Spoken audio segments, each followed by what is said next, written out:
बाद में 4 बदमाशों ने फायरिंग कर दहशत फैलाने की कोशिश की थी, पर पुलिस की सक्रियता के चलते करीब 2.5 घंटे के ऑपरेशन के बाद चारों बदमाश को धर दबोचा गया है। ये 5 तस्वीरें आपकी टीवी स्क्रीन पर आपको दिखा रहे हैं। इन 5 तस्वीरों से आप इस पूरे घटनाक्रम को समझ सकते हैं। सबसे पहली तस्वीर उस घर की आपको दिखा रहे हैं जिसमें ये बदमाश छिप गए थे। में पुलिस बदमाशों के बीच मुठभेड़, 4 थानों की पुलिस ने 4 बदमाशों को दबोचा।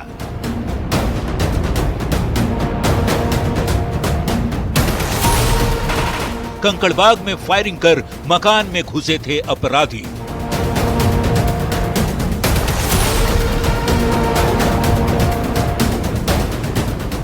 पुलिस जवानों के हाथों में पिस्टल, राइफल और बेहद आधुनिक हथियार। 1, 2, 4, 10 नहीं, पूरी फौज ही नजर आ रही है। ऐसी तस्वीरें अमूमन बिहार में नहीं देखी जाती, पर मंगलवार को पुलिस की फौज राजधानी पटना के कंकड़बाग इलाके में यूं ही नहीं आधम की। दरअसल दोपहर अचानक गोलियों की तड़तड़ाहट से पूरा इलाका थर्रा उठा। अपराधियों और पुलिस के बीच मुठभेड़ होती रही। एसटीएफ के साथ ही 4 थानों की पुलिस और पटना के एसएसपी खुद मौके पर पहुंचे।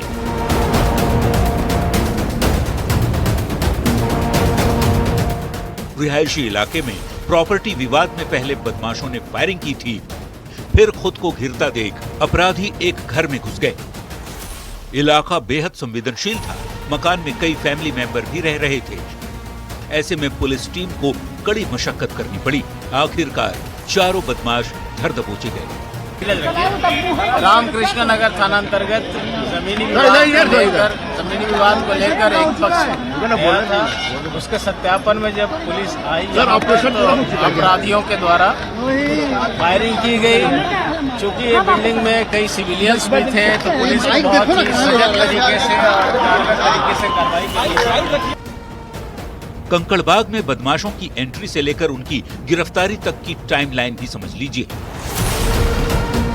दोपहर 2:16 पर पहले कंकड़बाग में फायरिंग हुई। 2:39 पर बदमाश मकान में घुसे। 2:59 पर पुलिस का ऑपरेशन शुरू हुआ। 3:03 पर एसटीएफ मौके पर पहुंच गई। दोपहर 3:04 पर एसएसपी खुद पहुंच गए। दोपहर 3:20 पर 2 बदमाश गिरफ्तार किए गए, जबकि 3:35 पर एसटीएफ की टीम मकान में घुसी और 4:15 पर 2 और बदमाश गिरफ्तार हो गए। हथियारों से लैस कमांडो की टीम, बुलेट प्रूफ जैकेट पहने पुलिस का खास दस्ता, हाथों में पिस्टल थामी महिला अधिकारी और उनके साथ पुलिस टीम के लोग जिस तरह से हथियार के साथ कैमरे पर नजर आए, ऐसी तस्वीर वाकई बिहार में देखने को नहीं मिलती। हाल के दिनों में अपराधियों के एनकाउंटर की खबरें आती रही हैं। बिहार में इसी साल विधानसभा का चुनाव होना है। ऐसे में चुनौती बने लॉ एंड ऑर्डर को दुरुस्त करने के लिए पुलिस और प्रशासन ये साफ संदेश देना चाहता है कि अब अपराधियों की खैर नहीं। न्यूज़ 18 के लिए पटना से संजय कुमार की। और देखिए, जमीन माफिया को अब सरकार ने कड़ी चेतावनी दी है। सरकारी जमीन पर कब्जा जमाने वालों की अब खैर नहीं होगी। अतिक्रमण पर बुलडोजर एक्शन शुरू हो गया है। मकान, दुकान, झोपड़ी, गुमटी सब के सब ध्वस्त हो रहे हैं। ये रिपोर्ट देखिए। अतिक्रमण पर बुलडोजर एक्शन।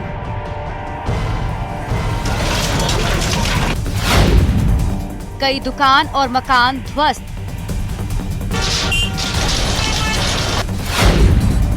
जिला प्रशासन की बड़ी कार्रवाई। सरकारी जमीन पर कब्जा नहीं। जो भी अतिक्रमित भूमि है सरकारी कर किए हुए हैं उसको हटा ले, अन्यथा कोई चारा नहीं है, उसको हटाया ही जाएगा। सरकार की जमीन पर कब्जा जमाना जिला प्रशासन को अब नागवार है। टूटती हुई दुकानें, ढहती झोपड़ियां और जमींदोज होती लोहे की गुमटी। तस्वीरें बता रही हैं कि राजधानी पटना में नगर परिषद और निगम की टीम सरकार की जमीन पर ना तो मकान बर्दाश्त करने वाली है और ना ही किसी की दुकान। तुम बनाओगे तो हम तोड़ेंगे। अतिक्रमण पर अब बुलडोजर एक्शन होगा।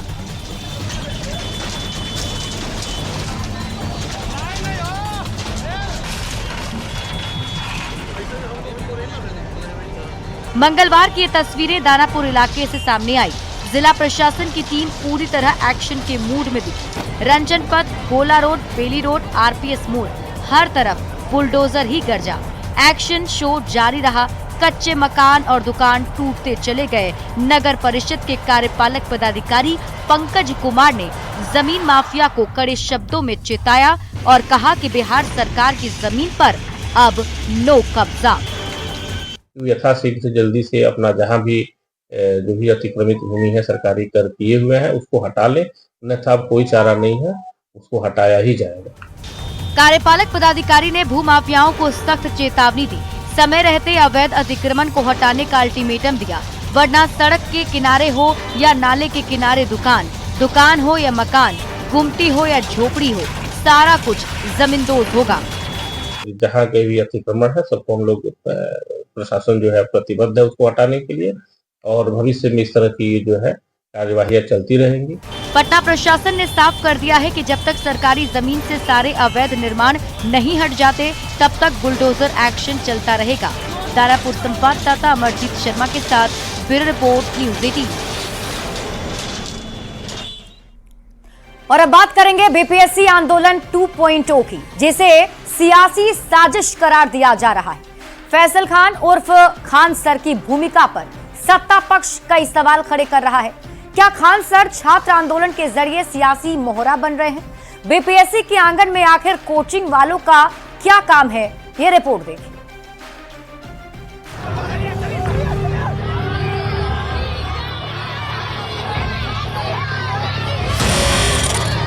फैसल खान की भाषा सुनिए। बीपीएससी के अधिकारियों के लिए कैसा शब्द। अरे चोट्टा,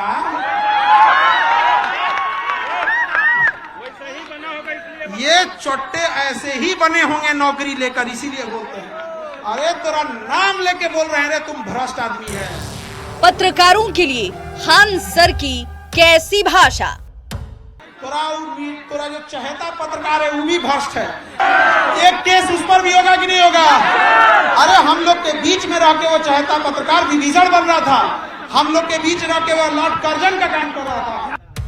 अधिकारी और पत्रकार के लिए फैसल खान उर्फ खान सर जैसी भाषा का इस्तेमाल कर रहे हैं। क्या ये किसी शिक्षक की भाषा हो सकती है? सोशल मीडिया शिक्षक से ज्यादा सोशल मीडिया सेंसेशन के तौर पर जाने जाने वाले फैसल खान का विवादों से पुराना नाता रहा है।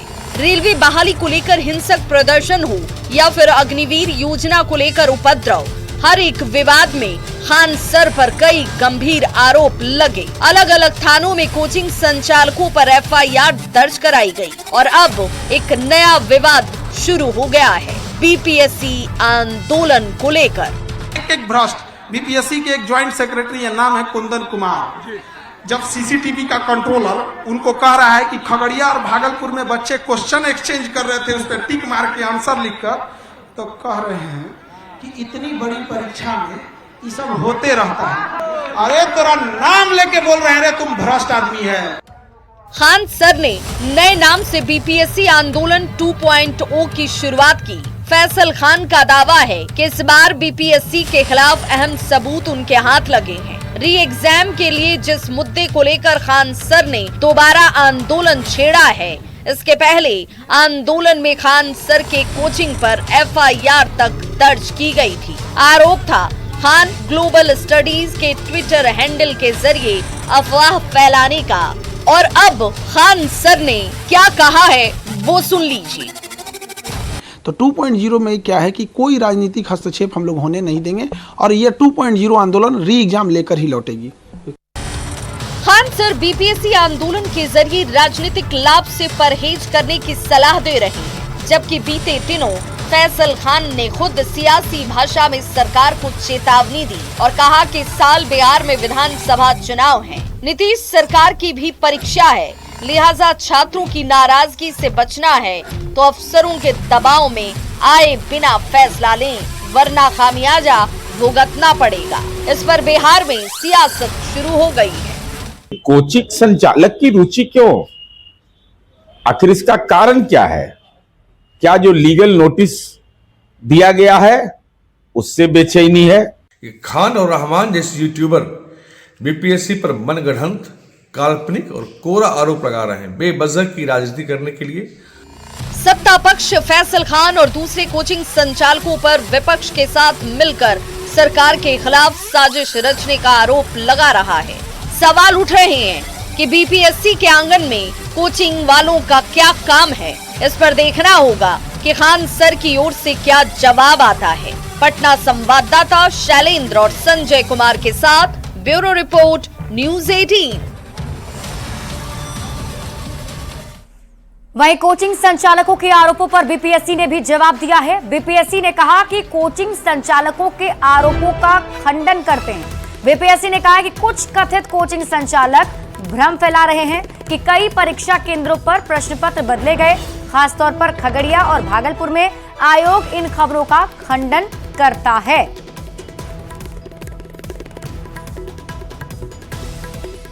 तो बीपीएससी की तरफ से भी जवाब दे दिया गया है। आपको बता दें कि बीपीएससी को लेकर अभी भी आंदोलन जारी है और बीपीएससी अभ्यर्थियों की तरफ से प्रदर्शन किया जा रहा है। कई आरोप बीपीएससी पर लगाए गए, जिसे निराधार बीपीएससी ने बताया है। बढ़ते हैं आगे और अब बात से नीतीश कुमार के प्रगति यात्रा की। प्रगति यात्रा के तहत से नीतीश कुमार कैमूर में विकास योजनाओं का जायजा लेने पहुंचे। साथ ही करोड़ों की योजनाओं की सौगात भी सीएम ने दी है। ये रिपोर्ट देखिए।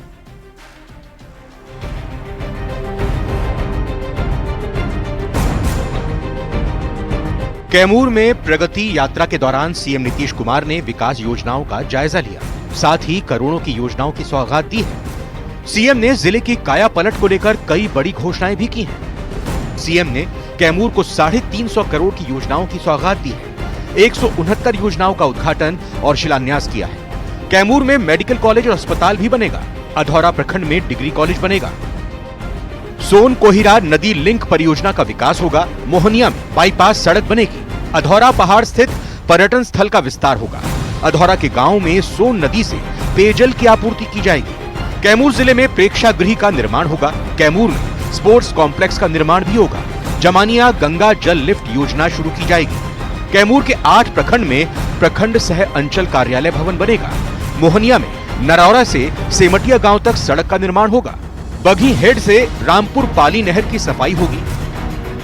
अरे यही तो खासियत है नीतीश कुमार जी के न्याय के साथ विकास की, और वो खासियत कैमूर में खास तौर से झलकती है। प्रगति यात्रा के तहत सीएम नीतीश कुमार विभिन्न जिलों का दौरा कर न सिर्फ विकास योजनाओं का निरीक्षण कर रहे हैं, बल्कि जिले की सूरत बदलने को लेकर सौगातों की बौछार भी कर रहे हैं।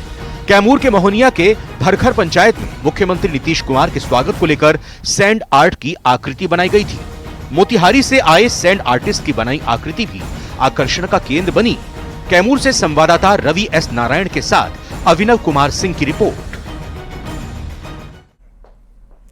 और अब बात करते हैं भारत रत्न को लेकर तेजस्वी यादव के बयान पर। भारत रत्न कर्पूरी ठाकुर के बेटे और केंद्रीय राज्य मंत्री रामनाथ ठाकुर ने प्रतिक्रिया दी है। उन्होंने कहा है कि लोकतंत्र में हर एक व्यक्ति को अपनी बात कहने की आजादी है और उस आजादी के तहत तेजस्वी यादव ने अपनी मांग रखी है। लेकिन संविधान में ये देखना होगा कि क्या सजा याफ्ता व्यक्ति को भारत रत्न देने की परंपरा है या नहीं। हालांकि जैसा मैं समझता हूं कि भारत रत्न उन्हीं लोगों को दिया जाता है जिनको देश के प्रति, समाज के प्रति और जिस पेशे में वे हैं उसमें सदाचारी या ईमानदारी के लिए जाना गया हो। लोकतंत्र में हर एक आदमी को हर बात करने की आज़ादी है। उस आज़ादी के आधार पर तेजस्वी जी ने अपनी मांग रखी है। अब संविधान में यह देखना होगा क्या सजा याफ्ता आदमी को भारत देने की कोई परंपरा है अथवा नहीं है, इसको देखना होगा। और अगर परंपरा है अपराधी को जेल याफ्ता व्यक्ति को भारत देने की बात है तो मुझको कुछ नहीं कहना है। लेकिन जैसा मैं समझता हूँ कि भारत रत्न उन्हीं लोगों को दी जाती है जिनको देश के प्रति, समाज के प्रति और जिस पेशे में है उसमें सदाचारी और ईमानदारी की परंपरा रही है अभी तक। खगड़िया से एलजेपी आरवी के सांसद राजेश वर्मा और परबत्ता से जेडीयू विधायक डॉक्टर संजीव कुमार के बीच जुबानी जंग तेज हो गई है। दोनों के बीच विकास योजनाओं में क्रेडिट लेने की होड़ मची है। जेडीयू विधायक ने सांसद पर निशाना साधते हुए अपशब्द कहे, जिसके जवाब में सांसद ने कहा कि रावण की तरह विधायक का घमंड भी चूर हो जाएगा। मेडिकल कॉलेज की बात खगड़िया में लगातार मैं उठाता रहा, मेडिकल कॉलेज आ गया, 2 पावर सब स्टेशन परबत्ता में बन गया, अलग टेंडर करवा दिया मैं। अब कुछ चिरकुट कहते हैं कि मैं करवाया, तो हास्यप्रद है ये। दूध का दांत अभी नहीं टूटा है, सप्लायर अप्लायर सब गलती से यहाँ बन गया है, तो वो सबका तो अभी औकात दिखा देंगे। अभी हम तो बोले हैं भाई, हम डॉक्टर हैं, अच्छे से इलाज जानते हैं सबका, तो अच्छे से इलाज करेंगे सबका, शर्त के साथ इलाज करेंगे। गाली देते हुए नजर आते हैं, वो एक समुदाय को जो है वो गाली देते हैं, और कहीं ना कहीं वहाँ वो उन्होंने कहा था कि हम शस्त्र उठा लेंगे, हम हस्तिनापुर बना देंगे, इस तरह की बात उन्होंने कही। तो मैं उनको यही कहना चाहता हूँ कि अभी जब आप राजनीति में आ गए, शस्त्र उठाने वाला जो समय था वो 2005 के पहले का था। तब लोग शस्त्र उठाकर राजनीति करते थे, अब शस्त्र नहीं, अब शास्त्र उठाइए। शस्त्र का दौर खत्म हो गया है। अब जो शस्त्र उठाएंगे वैसे लोग जो हैं, जिस तरीके से उनका एक अध्याय समाप्त हो गया, जो बचे हुए लोग हैं उनका भी अध्याय समाप्त हो जाएगा। लखीसराय के केआरके मैदान में एनडीए कार्यकर्ता सम्मेलन का आयोजन किया गया और इस कार्यक्रम में बड़ी संख्या में एनडीए के कार्यकर्ता शामिल हुए। आगामी विधानसभा चुनाव को लेकर कार्यकर्ता सम्मेलन को महत्वपूर्ण माना जा रहा है। सम्मेलन में एनडीए के नेताओं ने 2025 में 225 सीट पर जीत का दावा किया, साथ ही आरजेडी पर भी जमकर बरसे। हम नौजवानों को कहेंगे सतर्क हो जाओ भैया, और अपने घर में उनसे आग्रह करेंगे कि भैया सतर्क हो जाओ। अपने घर के पुराने अभिभावकों से पूछो कि नीतीश कुमार जी 2005 में जब मुख्यमंत्री बने थे, उसके पहले का बिहार कैसा था और आज का बिहार कैसा है। और हम अभिभावक लोगों से, जो बुजुर्ग हैं, उनसे भी आग्रह करेंगे कि अपने घर के नौजवानों को बुलाइए और बैठा के समझाइए। ये फेसबुक और सोशल मीडिया के चक्कर में मत पड़ो। बिहार 2005 के पहले ऐसा था जहाँ घर से निकलना मुश्किल था। आज नीतीश कुमार जी के राज में खुली हवा में सांस ले रहे हैं। ऐसा बाती लाल बा, हरा बाती भगवा बा, बुलू बाती लाल बा। बिहार में का बा? नीतीश कुमार की सरकार बा। और बिहार में का बा? किसान खुशहाल बा। और कुछ बा? कानून के राज बा, ललन जी के ललकार बा, विजय सिन्हा जी के प्यार बा। आज भी है और आज भी है और कल भी रहेगा। और देखिए, महाकुंभ जाने को लेकर रेलवे स्टेशन पर अभी भी यात्रियों की भारी भीड़ जुट रही है। ट्रेन में अभी भी हाउसफुल चल रहा है। प्रयागराज जाने के लिए आरा रेलवे स्टेशन पर तो अफरा तफरी का माहौल देखा गया। चलती ट्रेन में चढ़ने को लेकर यात्री बेताब दिखे। लोग ट्रेन में किसी तरह से बस सवार होना चाहते थे। प्लेटफॉर्म को क्रॉस करके लोग अचानक ट्रेन पर चढ़ने की कोशिश करने लगे, जिससे अफरा तफरी का माहौल कायम हो गया।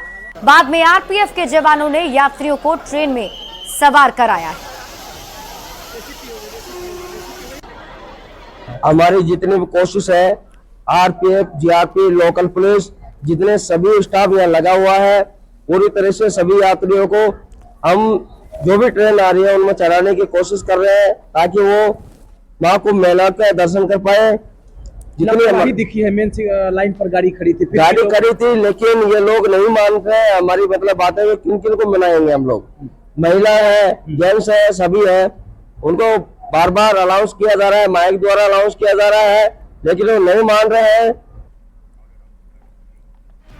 और बड़ी खबर आपको जहानाबाद से बताते हैं, जहां पुलिस लाइन में एक साथ कई कौवे की मौत होने से हड़कंप मच गया है। वन विभाग और पशुपालन विभाग की टीम ने मृत कुछ कौवे के सैंपल को जांच के लिए पटना भेजा है। एक साथ कई कौवे की मौत पर बर्ड फ्लू की आशंका जताई जा रही है। हालांकि जांच के बाद ही स्पष्ट हो पाएगा कि इसके पीछे कारण क्या है। और ये तस्वीर हम आपको उस वक्त दिखा रहे हैं जब वहां पर पशुपालन विभाग की टीम पहुंची थी और सैंपल कलेक्ट किया गया है, जिसे पटना भेजा गया है। और इस सैंपल के रिपोर्ट आने के बाद ही पता चल पाएगा कि आखिर ये किस वजह से मौतें कौवे की हो रही है। तो हम लोग एक लक्षण के आधार पे कह रहे हैं कि अचानक से कौवे मर रहे हैं। हाँ, तो ये सीज़न भी चलता है जिसमें सर्दी खांसी जुकाम वाला, तो हो सकता है कि लोगों को भी सीजनल कुछ जुकाम इन्फ्लुएंजा टाइप का चांसेस हो सकता है। लेकिन हम लोग ये कहते हैं आम पब्लिक से, क्योंकि 1-2 की संख्या में मरे तो कोई बहुत बड़ी बात नहीं है, लेकिन अगर अचानक से बहुत सारे पक्षी इसी तरह से मरते हुए दिखाई दे रहे हैं तो आप लोग हाथ से उसको छूने की कोशिश ना करें। आप अपने निकटतम पशु चिकित्सालय में उसको संपर्क करके बुलाइए और उस चीज़ को जब तक हम लोग कुछ जाँच के लिए आगे ना भेज दें, है ना, तब तक हम लोग उसमें कुछ कह नहीं सकते हैं। तो वेटरनरी और वन विभाग सबको सूचना दी थी, उनकी एक संयुक्त टीम आई है, उस सैंपल को इकट्ठा किया है जो लैब में भेजा जा रहा है और उसके बाद ही हम बता पाएंगे कि अचानक से 2-3 जगहों पे इतना भारी संख्या में कौवा की क्यों मृत्यु हुई है। फिलहाल उनकी टीम ने कुछ सैंपल इकट्ठा करके पटना भेजा है लैब में जांच हेतु। और बड़ी खबर समस्तीपुर से है, जहां मोहिउद्दीन नगर प्रखंड मुख्यालय में एक निजी मकान में समानांतर अंचल कार्यालय चलाया जा रहा था। शिकायत के बाद पुलिस ने छापेमारी कर घर से जमीन से संबंधित कई अहम दस्तावेज बरामद किए, साथ ही 22,500 कैश भी मिला है। प्रशासन की टीम इस मामले में संलिप्त उमेश राय को भी अपने साथ लेकर गई और उससे पूछताछ में जुटी हुई है। क्या करते हैं, ये सेल डीड भी सारा रखे हुए हैं। हम लोगों को सूचना मिल रही थी कि ये उमेश राय जी का घर से जो है लगातार जो है अंचल से संबंधित जितने भी कार्य होते थे और जितने भी डॉक्यूमेंट्स जो कि सरकारी थे, जो कि उनकी कस्टडी में नहीं रहना चाहिए, चाहे वो जमाबंदी हो, पंजीकृत हो या खेसरा पंजी हो या आरओआर हो या जितने भी अन्य डॉक्यूमेंट्स जो कि एक सामान्य व्यक्ति के घर में इतने बड़े लेवल पर नहीं होना चाहिए, वो इनके घर में पाया गया। जो तो ये सारा चीज़ ये सिद्ध करता है कि ये बिल्कुल इलीगल गतिविधियों में संलग्न थे, जिसमें कि लैंड रेवेन्यू से रिलेटेड जितने भी डॉक्यूमेंट्स थे उसका गलत यूज कर रहे थे, मिस यूज कर रहे थे, अंचल कार्यालय को जो है ये कॉम्प्रोमाइज करने का प्रयास कर रहे थे। गोपालगंज में मैट्रिक बोर्ड परीक्षा से 6 परीक्षार्थियों को निष्कासित किया गया है। साहू जैन हाई स्कूल परीक्षा केंद्र से नकल करने के आरोप में 6 परीक्षार्थियों को निष्कासित किया गया। केंद्र अधीक्षक ने परीक्षार्थियों को निष्कासित करने के बाद पुलिस को सौंप दिया है। गोपालगंज में गणित विषय की परीक्षा 35 केंद्रों पर ली गई। कदाचार मुक्त परीक्षा संपन्न कराने को लेकर जिला प्रशासन पूरी तरह से अलर्ट है।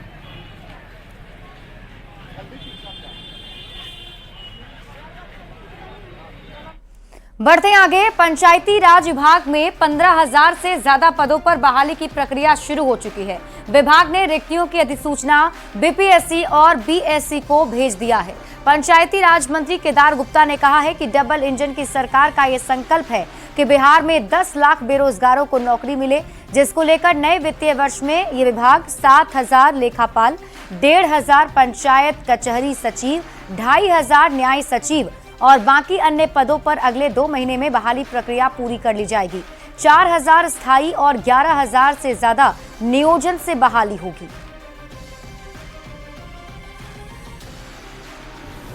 और माननीय उप मुख्यमंत्री सम्राट चौधरी जी, विजय सिन्हा जी, दिलीप जायसवाल जी का जो संकल्पना है कि मैं बेरोजगारों को 10 लाख बेरोजगारों को नौकरी दूंगा, और उसी के तहत विभिन्न विभागों में भी चल रहा है प्रक्रिया। और खासकर मेरे पंचायती राज में 15,000 से ज़्यादा लोगों को हम लोग नए वित्तीय वर्ष में नौकरी का पिटारा खोलने जा रहे हैं और यह प्रक्रिया चल रहा है। जैसे 7,000 लगभग लेखापाल का है, 1,500 लगभग पंचायत कचहरी सचिव का है, 2,500 लगभग न्याय सचिव का है। और बड़ी खबर वैशाली से आ रही है, जहां चलती यात्री बस में आग लग गई, जिससे मौके पर अफरा तफरी का माहौल बन गया। हालांकि बस में सवार सभी यात्री, चालक और खलासी ने कूदकर अपनी जान बचा ली। घटना महात्मा गांधी सेतु से ठीक पहले गंगा ब्रिज थाना के पास की है। बताया जा रहा है कि सीएनजी बस हाजीपुर डिपो से यात्रियों को लेकर पटना के लिए खुली थी, लेकिन जैसे ही बस महात्मा गांधी सेतु से पहले तिरसिया मोड़ के पास पहुंची, वैसे ही बस से धुआं निकलने लगा और कुछ ही देर में आग लग गई। देखते ही देखते बस धू कर जलने लगी है, जिसकी तस्वीरें आपके टीवी स्क्रीन पर आपको दिखा रहे हैं। अच्छी बात ये रही कि बस में जो यात्री सवार थे वो कूद गए, चालक और खलासी ने भी कूदकर अपनी जान बचा ली है।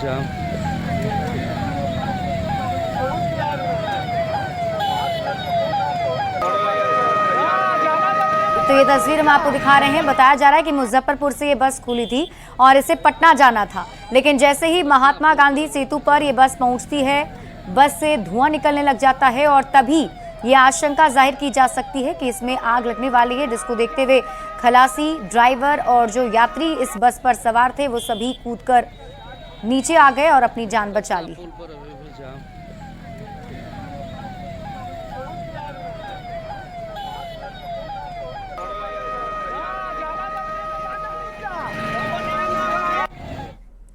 तो अपना बिहार के इस बुलेटिन में अभी के लिए बस इतना ही। आगे मेरे साथ देखिए झारखंड की खबरें, जोहार झारखंड में, और शुरुआत